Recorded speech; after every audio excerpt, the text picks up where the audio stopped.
Linda Purnham with the Utah Film Awards, and we're at CVX Live, and I'm here with Ian Johnson, and he did visual effects for Kiss the Devil in the Dark, which is a local short film that just came out, I think. Has it been released yet? No, but there was a live screening at Comic-Con actually just yesterday for the first time, but it was a work in progress, but yeah, it was pretty good. Okay, I saw people posting about that. Oh, what did you find out? I saw really good responses. People were saying they really liked it. Good, it okay. amazing. All right, I can relax a little bit. Can you tell us a little bit about the film? Yeah, sure. So if you like demons, if you like you kind of a darker, kind of a noir film for as far as like dealing with hell and perdition and of course paying for your sins, atonement. In my opinion, I feel like the bad guy is almost kind of the good guy in it, you know. But it's got a cast of 4 magicians that basically try to thwart an evil demon. Or an evil demon, sorry, let me correct myself. An evil demon wants these 4 demons to sacrifice in exchange for the love of another magician's life. So it's kind of like this tit for tat, don't make a deal with the devil kind of thing. So. Okay, cool. Yeah. So it's fantasy. It would be fit in fantasy genre. Yeah, it's fantasy. So. Okay, and what is your role as visual effects director or visual effects lead? You know, I worked with John Martin closely on producing a lot of the visual effects for it. So we had a lot of shots where Dagon and the magicians were fighting against each other, needed explosions or hands glowing with orbs of power, you know, shattering women into little tiny pieces and revealing demons, and I mean, just fantastic elements, you know, that kind of keep the story moving forward. So. Okay, and then can you tell us a little bit about that process?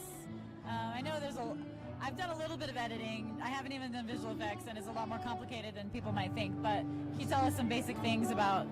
Sure. So I guess I could talk mostly maybe about my process with that. Maybe it's like a blank canvas, like any other piece of artwork, really. So you get a piece of footage and you analyze it, and the actors give you so much to kind of work with in the shot.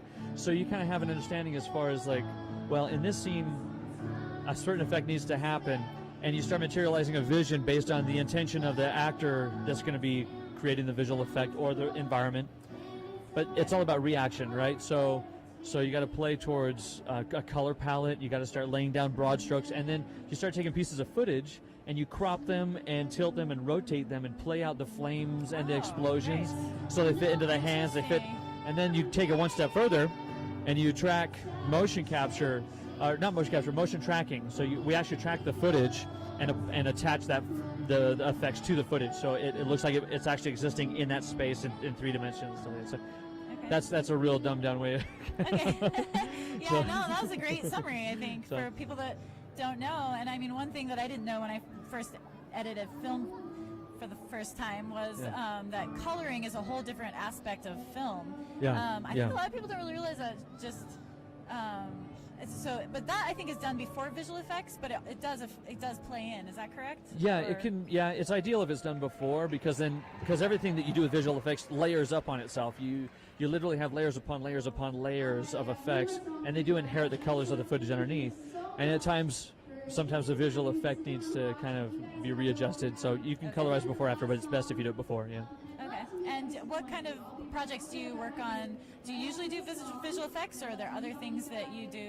What's your main focus as far as film? I'm an animation director, and I've directed over 180 animated little shorts for local businesses that you may have seen on TV commercials and whatnot. We also have a bunch of original ideas like Buy Me and Twiggies and Gentlemen that we're trying to get into a distribution deal right now so we can create our own cartoon series.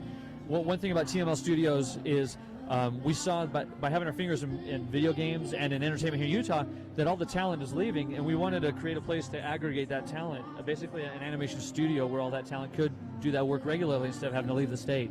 And so we built TML Studios with that in mind, knowing that eventually it'll be to a point where we can keep Utah's talent here. Most of them leave the state, you know. In the animation visual effects. Particularly. Yep, and then they come back. So as an animation director, we build teams. I have a production manager. His name's Tim Robert. He's my business partner.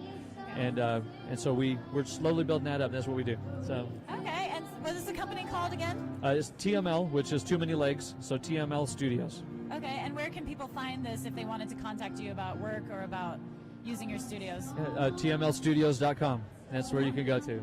Or you can, I could put like a Jerry Lewis 800 number up there, but 1-800 animation. Yeah.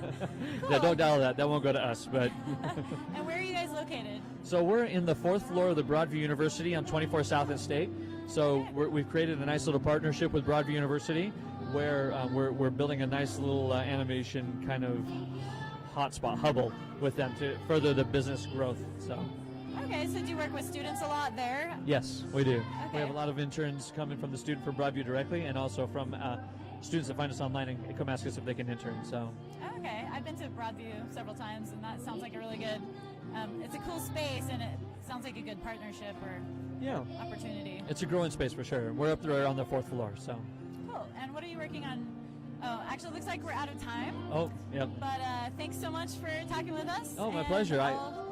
Sorry, go ahead. I really appreciate the interview, so thank you. Oh, yeah, thanks. And we'll see you tonight. All right, let's do it. Yeah.